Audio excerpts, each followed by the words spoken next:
Hello friends, once again I welcome you all to our YouTube channel Prayag Civil Academy. As you all know well that I have already given you three videos on the same topic, idioms and phrases, right? तो इससे पहले मैंने आपको 3 videos दिए हैं idioms and phrases पे. आज हमारा idioms and phrases का चौथा वीडियो है. इट मीन्स ये हमारा idioms and phrases पार्ट 4 होगा, राइट? और आज का भी idiom and phrase की एक खास बात है, आज के जितने भी idioms and phrases है, specially 10, because in each video I have discussed only 10 idioms and phrases and these are very important idioms and phrases for your upcoming examinations. चाहे आप SSC का एग्जामिनेशन देने जा रहे हो, चाहे आप बैंकिंग का एग्जामिनेशन देने जा रहे हो, चाहे आप NDA का एग्जामिनेशन देने जा रहे हो, चाहे आप CDS का एग्जामिनेशन देने जा रहे हो, या आप टेट और क्लैट का भी एग्जाम देने जा रहे हो, इन सारे कॉम्पिटिटिव एग्जामिनेशंस में ये idioms एंड फ्रेजेस कई बार पूछे गए हैं और आगे भी पूछे जाएंगे. तो आज की जो खास बात है इस idioms एंड फ्रेजेस की, ये एक ही वर्ड से रिलेटेड है and that word is head, right? तो अब हम लोग शुरू करते हैं अपना discussion for the 10 most important idioms and phrases regarding the word head, right? So as you can see here on the board, I have already written 2 idioms, right? That starts with not starts in fact, but having the word head, right? In its uses. तो पहला जो idiom यहाँ पे हमारा है lose your head. Lose your head. Lose your head का हिंदी मतलब होता है गुस्सा हो जाना, यानी आपा खो देना. जब हम आपा खो देते हैं, गुस्सा हो जाते हैं, तो we say lose your head, right? If someone is losing his head means someone is going to get angry. तो इसका मतलब क्या हो गया? देखिए, इंग्लिश मीनिंग इसकी होगी बिकम एंग्री, राइट? इसका क्या मतलब हो गया? टू बिकम एंग्री, यानी कि गुस्सा हो जाना.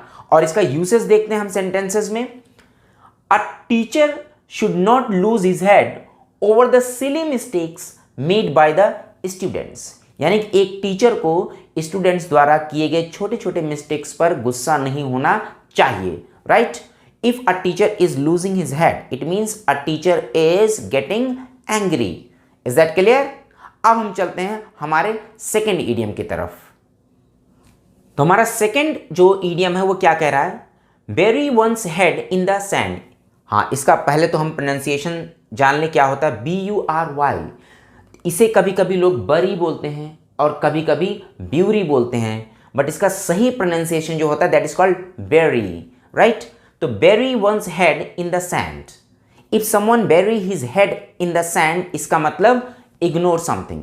If you are burying your head in sand, it means you are ignoring something. आप किसी चीज को इग्नोर कर दे रहे हो, यानी कि छोड़ो यार इसको, राइट? अब देखिए यहाँ पे एग्जाम्पल क्या कह रहा है. He chose to bury his head in the sand. यानी उसने क्या चोज किया, उसने क्या सही समझा? इग्नोर करने का. क्या इग्नोर करने का सही समझा? And not to confront his neighbor over petty issues, यानी कि उसने छोड़ दिया, इग्नोर कर दिया. किस बात को इग्नोर कर दिया? कि अब वो अपने नेबर से, पड़ोसी से छोटे छोटे मुद्दों पर कन्फ्रंट नहीं करेगा, वाद विवाद नहीं करेगा. Is that clear? आमना सामना करना, वाद विवाद करना, इसका मतलब होता है कन्फ्रंट, राइट? तो bury one's head in the sand, इसका मतलब क्या हो गया? किसी चीज को आप इग्नोर कर दें, राइट? अगर कोई आपसे झगड़ा करने वाला है, आप उसके झगड़ा आप ना करें उसके साथ, बल्कि आप झगड़े को इग्नोर कर दें. It means you are bury your head in the sand. अच्छा, यहाँ पे एक चीज ध्यान दीजिएगा, वंस हो या हिज हो या हर हो, हमने यहाँ पे जैसे हिज हेड किया, यहाँ पे वंस हेड है. सब्जेक्ट के अकॉर्डिंग मैंने लास्ट वीडियो में भी बताया था कि पोसेसिव चेंज हो जाता है. यहाँ ही है तो यहाँ हिज हुआ, वन होता तो वंस होता, दे होता तो देयर होता, शी होता तो हर होता. Is that clear? तो ये हमारे 2 idiom with the word head. अब हम चलते हैं अगले idioms की तरफ. So these are the next idioms and phrases. Third is fall head over heels. fall head over heels, इसका मतलब होता है fall deeply, यानी किसी चीज में पूरी तरीके से लिप्त हो जाना. to get deeply या to fall deeply. to fall head over heels, यानी हेड से लेकर के हील तक किसी चीज में फॉल होना, यानी कि आप पूरी तरीके से किसी चीज में लग गए हैं या पूरी तरीके से किसी चीज में जुट गए हैं. तो फॉल डीपली. अब इसका एग्जाम्पल देखिए. He fell head over heels in love with Riya. Fall का पास्ट टेंस हमने यहाँ फेल कर दिया, इसका मतलब टेंस के अकॉर्डिंग ये वर्ब चेंज हो जाती है इडियम्स में। तो he fell head over heels in love with Riya, इसका मतलब वो रिया से फॉल डीपली, इसका मतलब he fell in love with Riya deeply, वह डीपली रिया से प्यार किया यानी प्यार करने लगा। एंड मैरिड हर इन 2010, और फिर उसने 2010 में ही उससे शादी भी कर ली। इसका मतलब first he fell in love with Riya deeply and he married her in 2010। तो he is falling deeply in love with Riya. अब फॉल हेड ओवर हील, यहां मतलब हो गया he fell head over heels in love with Riya, इसका मतलब he fell completely या deeply in love with Riya. तो मीनिंग क्लियर हो गया। To fall head over heels का मतलब to fall into something deeply, यानी किसी चीज में पूरी तरीके से आप यू हैव गॉट और you have fallen. Is that clear? Fourth कह रहा from head to to, from head to toe, head से लेकर के टो तक, राइट यानी सर से लेकर के पांव तक, यानी पूरी तरीके से कंप्लीटली। किस चीज में कंप्लीटली? एक सेंस निकल के आता है ड्रेस्ड या कवर्ड। अगर आप पूरी तरीके से कवर्ड हैं या पूरी तरीके से ड्रेस्ड हैं, इसका मतलब होता है आप हेड से लेकर के टो तक हैं, राइट। तो फ्रॉम हेड टू टो, इसका मतलब पूरी तरीके से, यानी कि पूरी तरीके से कोई कवर्ड हो या ड्रेस्ड हो। एग्जाम्पल देखिए, कह रहा है children were covered in mud from head to toe, यानी बच्चे मिट्टी में पूरे लथपथ थे, कहां तक? सर से लेकर के पांव तक। तो फ्रॉम हेड टू टो का मतलब हो गया पूरी तरीके से, राइट यानी कि बॉडी का कोई पार्ट बचा नहीं था, सर से लेकर के पांव तक, from head to toe. Fifth कह रहा get a head start. If you are getting a head start, इसका मतलब you are getting something early, आप कोई चीज पहले से शुरू कर देते हैं, इसका मतलब होता है you are getting head start. Head start का मतलब होता है to start something early. To get a head start का मतलब टू बिगिन डूइंग अर्ली, कोई चीज आप समय से रहते ही शुरू कर दें, समय से पहले शुरू कर दे हैं, तो उसको कहते हैं हम to get a head start. Example देखिए, we need to get a head start on the project, इसका मतलब हमें प्रोजेक्ट पर जल्दी काम करना शुरू करना है। कब? To finish it before monsoon sets in, इससे पहले मानसून सेट्स इन का मतलब ये फ्रेजल वर्ब है, सेट्स इन का मतलब सेट इन का मतलब होता है अराइव, इससे पहले मानसून आता है उसके पहले हमें प्रोजेक्ट पर काम करना शुरू कर देना है, राइट मतलब उसके पहले शुरू कर देना, ताकि हम मानसून आने से पहले ही प्रोजेक्ट को खत्म कर लें। फिर से एक बार एग्जांपल देखिए, we need to get a head start on the project, यानी हमें प्रोजेक्ट पर समय से पहले काम करना शुरू कर देना है। To finish it before the monsoon sets in, इससे पहले कि मानसून आता है उससे पहले खत्म करने के लिए हमें प्रोजेक्ट पर समय से पहले काम करना शुरू करना पड़ेगा।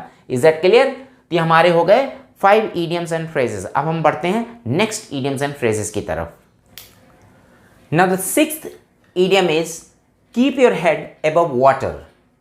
To keep your head above water. अब आप समझिए, अगर आप नदी में हो और डूब रहे हो, फिर भी किसी तरीके से अपना सर पानी के ऊपर रखने में आप सक्सेसफुल हो जाएं, इसका मतलब आप किसी तरीके से अपने आप को बचाए रख रहे हैं और डूबने नहीं दे रहे हैं। सेम वही चीज़ अप्लाई होता है if someone is having his head above water, इसका मतलब वो किसी तरीके से सर्वाइव तो हो रहा है बट उसकी स्थिति बहुत अच्छी सी नहीं है। To keep your head above water का मतलब होता है to keep doing despite the difficulties, यानी कि डिफ़िकल्टीज़ हैं इसके बावजूद आप कोई चीज़ ज़िंदगी में करते जा रहे हैं। और इसका एग्जाम्पल देखिए क्या कह रहा है, he is managing to keep his head above water though his earnings are very small. ये चीज़ याद रखिएगा, अर्निंग कभी भी सिंगुलर नहीं होता, अर्निंग्स, सेविंग कभी सिंगुलर नहीं होता, सेविंग्स, राइट नाउन के तौर पे। अदरवाइज अगर सेविंग अकाउंट बोलते हैं या अर्निंग मेंबर बोलते हैं तो एडजेक्टिव के तौर पे सिंगुलर हो सकता है, बट नाउन के तौर पे हमेशा प्लूरल वर्ड होते हैं। तो इसका मतलब he is managing to keep his head above water, यानी कि वो किसी तरीके से सर्वाइव कर रहा है। Though his earnings are very small, यद्यप उसकी जो कमाई है बहुत छोटी है यानी कम है, राइट इज दैट क्लियर? तो he is managing to keep his head above water, वो किसी तरीके से बस लाइफ में काम चला रहा है। ही इज कीपिंग डूइंग, वह बस किसी तरीके से करता जा रहा है, दो he is having lot of difficulties, right.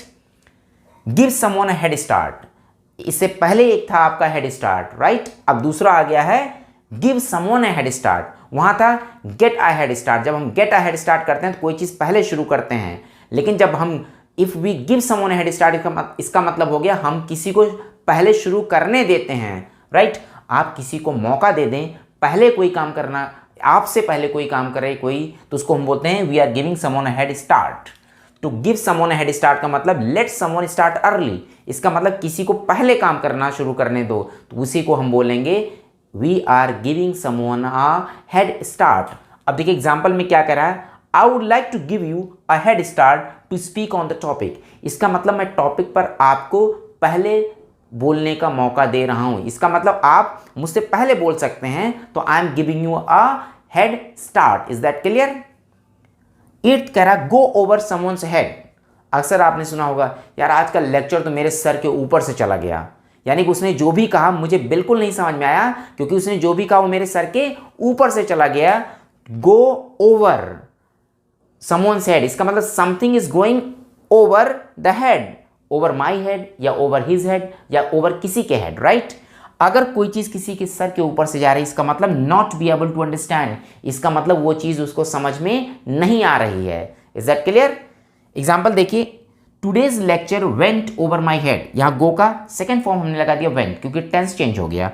Today's lecture, आज का जो लेक्चर था, वेंट, वो गया, कैसे गया? ओवर माई हेड, यानी मेरे सर के ऊपर से गया। यानी कि टूडेज लेक्चर आज मुझे समझ में नहीं आया, यानी I was not able to understand today's lecture, मुझे बिल्कुल भी समझ में नहीं आया। तो ये हो गए हमारे 8 idioms एंड फ्रेजेस। अब हम मूव करते हैं लास्ट 2 idioms एंड फ्रेजेस की तरफ, that starts with the word, not that starts in fact, तो ये हो गए हमारे 8 idioms एंड फ्रेजेस जो किस वर्ड से रिलेटेड हैं? हेड से। Is that clear? अब हम चलते हैं लास्ट 2 idioms एंड फ्रेजेस की तरफ। सो 9th idiom एंड फ्रेज देखिए, कह रहा है हैव और get a good head on your shoulder. If you have या if you get a good head on your shoulder, it means you have got a very good head. इसका मतलब you are very intelligent, आपके पास बहुत ही अच्छा head है, यानी आप बहुत ही अच्छा सेंस रखते हैं, right? You are a sane person, wise person. तो टू हैव और get a good head on your shoulder, it means be intelligent. इसका मतलब आप बहुत इंटेलिजेंट हैं। He has got a good head on his shoulder, इसका मतलब वो बहुत ही बुद्धिमान है। He has got a good head on his shoulder, right? उसके शोल्डर पे उसका बहुत अच्छा हेड है, यानी कि वो बहुत ही इंटेलिजेंट है, उसका दिमाग बहुत ही अच्छा है। 10th कह रहा है hit the nail on the head. Hit the nail on the head का मतलब टू बी एग्जैक्ट और accurate. If you are hitting the nail on the head, इसका मतलब you are hitting on the right point, it means you are giving the right answer या right choice. To hit the nail on the head, इसका मतलब to be exact और to be accurate।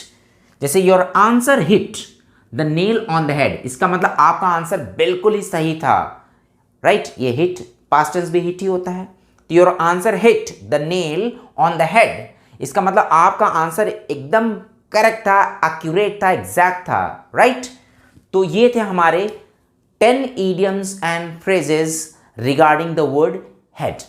तो इससे पहले भी अगर आप देखिए तो मैंने आपको एक ही वर्ड से रिलेटेड 10 idioms and phrases दिए थे। आज वही कंटिन्यू करते हुए मैंने एक ही वर्ड से रिलेटेड 10 idioms and phrases आपके सामने डिस्कस किया है। आई होप कि ये शायद कन्वीनियंट होता है, ज़्यादा ईजी होता है आपको पिक करने में, समझने में और याद करने में। ऐसे ही हम आपको एक एक वर्ड से रिलेटेड आगे भी वीडियोस हम देंगे 10 idioms and phrases के, और मिसलेनियस भी देंगे। ऐसा नहीं कि हम एक पर्टिकुलर वर्ड से ही रिलेटेड देंगे, बट हम कोशिश करते हैं कि वही वर्ड्स आपके सामने लाएं, वही वोकैबुलरी आपके सामने डिस्कस करें जो एग्जाम पॉइंट ऑफ व्यू बहुत ही इंपॉर्टेंट हो। तो ये था आज का हमारा वीडियो जो एक पर्टिकुलर वर्ड से रिलेटेड था 10 idioms and phrases के लिए। अब हम लोग मिलेंगे अगले वीडियो में, अगले वोकैबुलरी सेशन में। तब तक के लिए आप लोग बस इस वीडियो को बार बार देखें, नोट्स बनाएं, लर्न करें, मेमोराइज करें, राइट? Thank you.